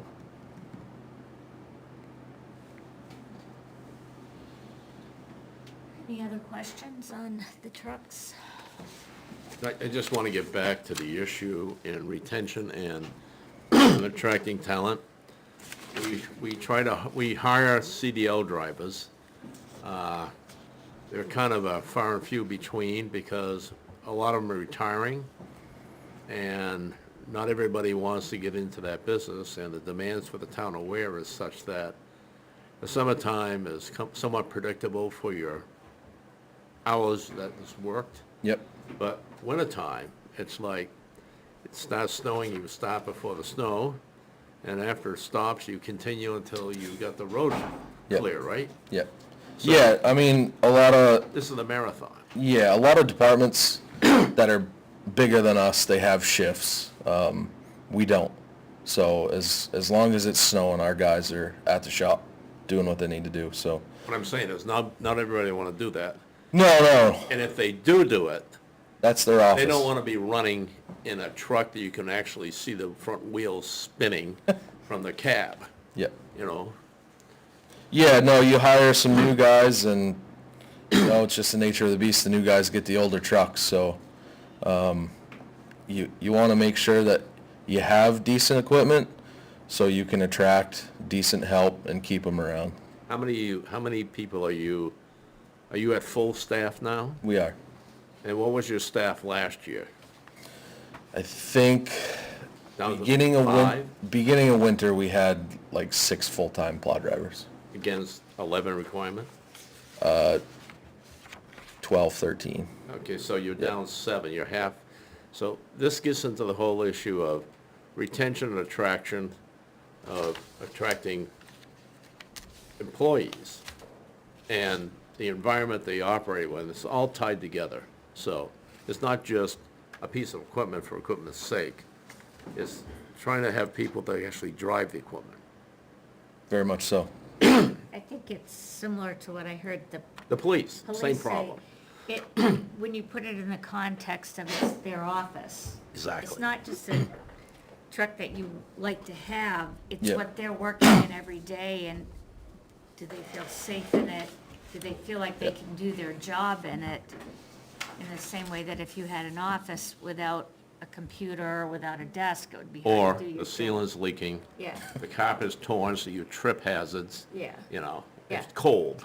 I think, I don't think we always think about it as your work environment versus it's a piece of equipment. Yep. Yeah, which I think is important when we're trying to educate the community, the taxpayers, why is this important? Exactly. To Jack's point, recruitment, retention, and feeling safe in the job that you're doing. Any other comments or questions on this one? All right. Next. Okay, we'll go to the scale at the transfer station. We asked for this last year, so I guess it's an existing request. It's additional equipment up at the transfer station. It's a necessity for us at this time. We just can't seem to get a hold on our revolving fund when it comes to demolition. We got people who are coming in from out of town. They may be contractors doing work for people who are in town. They may be people who are coming here because we're the cheapest around and the way we do things. Because there's a lot of other towns who are doing scales. They don't measure by the cubic yard and pay for things by the ton. So we're charging people volume, and we're paying by weight. So it's apples and oranges. This will eliminate the problem, eliminate all the arguments that happen up there. It just kind of takes all the doubt out of what's going on. And as far as the maintenance on the scale, we can charge a little bit over top of the regular fee. What is a penny per pound will work out at the end of the year where it takes care of the maintenance on the scale. So this is gonna essentially pay for itself. So currently, you charge by a cubic Cubic yard. yard. Yep. Well, Vers- it's estimated. Yeah. Right. When you go to dispose of it somewhere else, are we charged by the weight of what? Yeah, we're you're- charged by the ton. So you're hoping Yeah. that you estimated it correctly. Exactly. But if you get there Yeah. and you haven't, it's an overage. Yeah. Okay. Yeah, so, right, keep it kind of simple, I guess. If we bring our trailer somewhere and they charge us by the ton, if we know how many tons we have in that trailer, we know how much money trucking costs, we know how much money the maintenance on the scale is, it's a pretty simple equation to know how much we need to charge by the pound. And we're even Right. across the board. See, Jason's being politically correct. I don't have to be, or I should be, but I don't always be.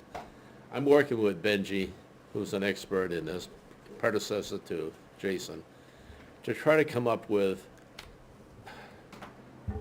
we have a 1984 3,500 person solution for a transfer station. We're 3 times that, and the hazard of having people crossing the, between between recycling and whatever. So it begs to be improved at some point, and it's in the future. But here's the, here's the real issue. Surrounding towns charge 10 cents a pound, okay? $200 a ton. By weight, some charge 15 cents per pound. So, that's the high watermark. Town of Ware is charging something less than that. And I say something less because you never really know when somebody, this is sort of the way it works. You drive up with your pickup truck, loosely thrown in, bunch of demolition. So the attendant comes out and tries to dig his Ouija board and figure out what the volume is based on this pile. And then the driver gets out and says, well, it can't be that much. So, you know, so what you end up with is a sort of a negotiated price. And then his point is, we've already estimated yards into, at the end of the year, they end up with a cost equal the revenues is very challenging. But the real issue is, we're a magnet for pulling other people from other towns. So if the town of Ware chooses to subsidize other towns' demolition, we're okay with that. But if they're not, I gotta shut this guy off. If they're not, we should consider doing something. So Jason has done a diligent job in coming up with like a 40-foot scale. And if we make it level of the ground, we have to have concrete to set it in, like a pocket, if you will. If not, it's 25 inches, and it's a 12-to-1, a 10-to-1 slope, so you need to have 25-foot ramp getting onto it, getting it off of it, so it's 90 feet long, and it has to be straight. So there is some degree of consideration where this goes, and that's part of the long-term plan to make sure we don't have to move this thing. So the real question is, the town of Ware want to be a recipient for other towns' stuff, because people usually gravitate toward the cheapest price. I mean, Yep. he knows that, but he wouldn't say that. Just quickly explain the impact on the revolving fund. So what you collect from the individual goes into the revolving fund. Yep. Then when you take out of the revolving fund to pay, So, when you say it keeps it from going into the negative, explain that a little bit. so traditionally, our revolving fund has always been, net zero, Yep. supposed to be a net zero. So the money that we bring in is supposed to be the money that goes out. When you take it to the next Yep. place, yep. Yep, so, what we bring in for charge items, what we pay to dispose of them, Yep. it's supposed to be pretty close to zero. It hasn't been working like that. It's not, wouldn't say it's anybody's fault. We've had a lot of turnover up at the transfer station, so there isn't that. So when you have that negative impact, it has to come out of your operating budget. It has to come from somewhere. Yeah. The general fund is so, Yeah. that stuff's not supposed to be taken care of by taxes, and unfortunately, Yeah. it's gonna end up being that way. So this kinda gets rid of that. What's your overage been? Like if you looked at the difference, 26 right now? 28? 32. 32, 32,000? as of right now, yep.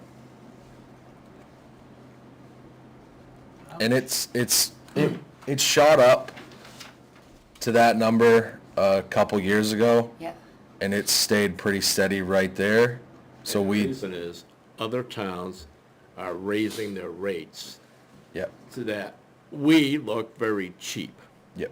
in comparison, so we're a magnet. And he's too polite to say that, but I can say it. Right, but what I see is that fairly quickly, you could pay for the equipment just by eliminating the deficit that you Yeah. have. Yeah. Yeah. Do you have a question? About how many tons do you dispose of? 500. It is, 1,000,000 pounds. Now, as far as funding for this, we do have the transfer station recyclable special revenue fund. And last year, we didn't have the money to commit the whole thing to the scale. This year, we are gonna have the money, so there'll be a zero tax impact on this. What fund was that? The special revenue fund for recyclables at the transfer station. Just, this is another issue of keeping employees too. Exactly. And community relations, Yep. because it is almost impossible for your Yeah. employees to figure out what to charge. And so you can see where it leads to discussion with the customer as far as, gee, no, can't be that much, you know, and it goes back and forth. There's a weekly argument, if not daily argument up there. Yeah. Most of the time, the transfer station guys take care of it. Sometimes I have to get involved. I was up there on a Saturday, and somebody who was clearly not a resident, clearly not material that came from the town, I measured out the trailer, gave him the price, and he started negotiating with me. And I said, no, this is the price. And he said, well, it's much cheaper over here. I said, okay, go there. And he took off. So I know it's not cheaper over there because we are, to Jack's point, everybody's charging 10, 15 cents a pound. Realistically, right now, we're about 8 cents a pound on what we need to go even. So And a negotiable. you get somebody who doesn't do well with that. You say it's 40 bucks. The guy's like, well, I got 30 or I got 20. Somebody who doesn't do well with confrontation, It's gonna take, yeah. that's why we're in the situation What's we're the in. charge a yard now, is it like 40? 44. 44 for wood, 120 for shingles, drywall. Did you have one more question? Because then we probably should move on. And I think it's measured. Okay. Just because we have probably about 5 minutes left, if you guys are good on that one, we'll move on to road maintenance and reconstruction. So this is a regular one, obviously, that you guys see every year, annual road maintenance reconstruction program that the highway department's been on for a very long time. I have, in the last couple of years, tried to increase this at about $50,000 a year till we get up to the $750,000 range. There is New Hampshire DOT block grant that we get every year. We're expected to be right around $283,000 for that, which leaves us $416,000 to raise through the warrant. On this last page, I put just a little estimate of what the highway is looking to do next year. It's about 2.72 miles of reclaim and base coat, and then we need to top the 1.55 miles that we reclaimed this year. So that all together is estimated about $592,000 to complete. And then a little bit of pavement preservation. Typically, we're $50,000 to $150,000 in that, but that can be adjusted once we know what our numbers are going to be for hot top. Just for background, if this does not get approved, he can take the summer off. Okay, this is the funds to fix roads. So let me ask this question, I know I'm gonna put you on the spot. Is your number you're requesting adequate for the work that you're facing in the future to be done yearly? Because the reason I raised that is because we raised $2.5 million bond just to shim and overlay roads that were gonna be candidates for replacement, I mean, tear them up in a few years. So we have this bow wave we keep pushing forwards. So, not to put you on the spot, but the binary question is this really adequate to keep up with the future? So that was my whole idea in raising the money every year, 50,000 to get us up to where we need to be. I know when we did that road bond, the magic number to raise every year was right around this number. So Inflation. that was 2019. So I'd like to get us up to this number, see where we're at, and then readdress. I think this is going to be good for the next couple years. Those roads that you're talking about that got shimmed and overlaid, they have also been chip sealed as well. So that's a pavement preservation process. So that has helped those dramatically. So I'd probably get you guys an updated list as well next time of all the red, green, and yellow roads. Try to show you guys exactly where we're at, and that'll hopefully help you understand a little bit better on overall what kind of shape the town's in. So the increase is really a matter of folding in what the bond had been paying for, as far as shim and overlay. You go back to, I don't know what the dates were, but I think at one time it was around 600,000 that was for road reconstruction. Yeah.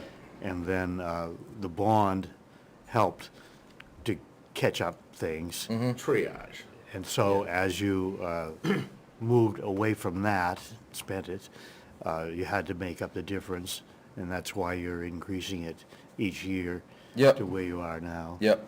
I will, next time I'll get the actual equation up in front of you guys, or I can just print you guys a slide out that kind of shows you realistically where you want to be. We have about 100 miles of town maintained, plenty that isn't. But I can break it down and show you guys where that equation shows how much money we should realistically bring in every year to maintain, where we don't need to go ahead and take out another road bond 10, 20 years from now, whatever it may be. And I think that would be helpful, because again, part of the whole process is making sure that the taxpayers are educated. Yep. And understand what not doing this means. Yeah, exactly. Jason, when you say about 100 miles of roads, is it paved roads, or is that total? That's total. This should actually be a warrant, this actually should be part of the operating budget. It's recurring each year, but that may be too big of a pill to swallow to get it passed. Well, there are a lot of things, that's true, that, even our $15,000 threshold is pretty low. We can choose to change that. And we did that 5 years ago, going from 10. That's another discussion we can have. All right, any other questions on road maintenance except for Jason? If not, thank you very much. Perfect. Have a good day. Thank you, Jason. So, just, Denise, your next meeting is September 24th? Yep. So at that time, library's not requesting anything, so they will not be on here. Park and Rec will be meeting next week. We'll make sure that they get theirs. And I heard a couple of them say they're gonna bring you back some information.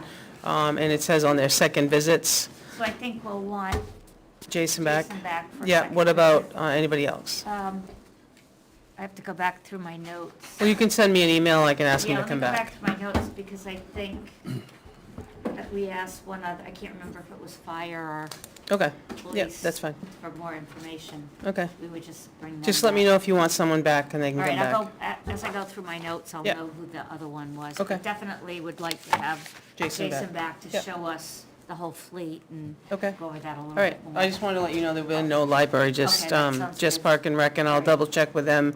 They're gonna meet next week, and hopefully they have something. All right, sounds good. So Okay. we have a week off, Yeah. and then we come back. Right. All right. All right, anything else we need to cover? Motion to adjourn. I'll make a motion to adjourn. All right, so we have a motion and a second. All in favor? Any discussion? Being Any none? discussion? Being none?